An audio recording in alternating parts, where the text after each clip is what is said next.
Back on the happy hour with our good friend and tax attorney Steve Moskowitz in the house every Thursday with us, and a lot more time now on your hands because we're past tax day, which is always a happy time. A happy time. You've been celebrating now. Yeah, his freedom. staff gets to stop working for a couple of days. You know, they have to learn. I had my time. Yep. Okay. What kind of cocktail did you celebrate with at the end of Tuesday? Some French red Bordeaux. Ooh, all right. You have to live. You can bring us some of that I'll look forward to Thursday, and we'll partake. All right, a tragic ending, obviously, to a very tragic story.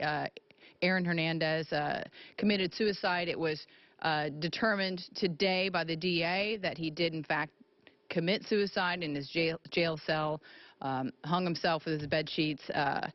And now the brain tissues are being sent to Boston University to be looked at in terms of whether he had CTE, whether this was something to do with football and traumatic brain injury. But now you also have this law in Massachusetts that basically states, because he was appealing his murder charge of Odin Lloyd, that now because he is dead before that appeal process took place, he's an innocent man. Can you explain this principle to us? It's one of 6 states that has an old English law that said if you're in the process of appealing that you can't be convicted. Now, that's what it is. As a practical matter, the civil suits are going to go forward anyway. How does that affect now, though, the civil suits? Odin Lloyd's family suing what will be now Hernandez's estate. But the burden of proof, doesn't this affect that now? The plaintiff's lawyers have to work harder now, because what happens is, in order to get a criminal conviction, is a much higher standard. Civil conviction, you only need 5149. Criminally, if the break was 5149, the defendant would walk away. So what happens is there's a different standard. If you have the criminal standard, you say, look at O.J.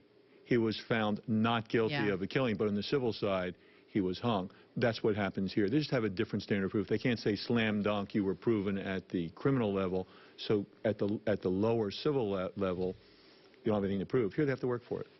If the tests at BU show that he had CTE, how does that affect the plaintiff's ability to sue? Could they sue the National Football League?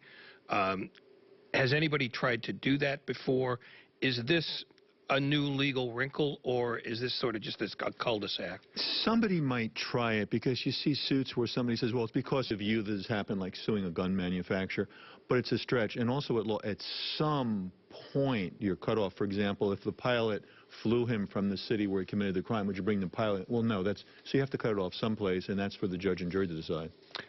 Has anybody else tried to make that leap before? Not that kind of leap. The biggest type of leap that you're talking about is suing the gun company, saying it was your gun that killed my so-and-so, and they tried that. Usually that's a real toughie. What about in terms of the Hernandez family suing the prison correctional facility? Could they have a case there in terms of not identifying whether he was suicidal, their handling of it? There's an investigation that is being taken place. Obviously, right now there's going to be a separate autopsy as well. But if they knew or didn't properly, I guess, assess the situation and his frame of mind, could they be liable for that? Yes, the prison has something to worry about, because part of their job is essentially to protect the prisoners from themselves and other prisoners. And part of the thing they have to take a look at is somebody suicidal, because if they are, sometimes on the suicide watch, they'll actually have a guard looking through the window 24/7 to make sure the guy doesn't do something. Also take some things away from him, like shoelaces, belts, the bed sheet, because he had something in there to do it. Is that why the Hernandez family was fighting so hard to keep the medical examiner from keeping the brain? Because that was a fight early on in the day, because the claim that his lawyer has made is that I'm not convinced he committed suicide. And wouldn't the brain toxicology maybe show that? That could help, and there's a lot of people that felt that way, because they say, you know, he was a tough guy and he wasn't that type of guy. And if you look at it, he just was found not guilty in the other trial, which means he had more hope for his appeal. On the other hand, he might have looked at things. Obviously, it's very easy to get depressed in prison, but again, he was just coming off a victory. So there really is some suspicion of why then. Go ahead. Well, I was just going to follow up.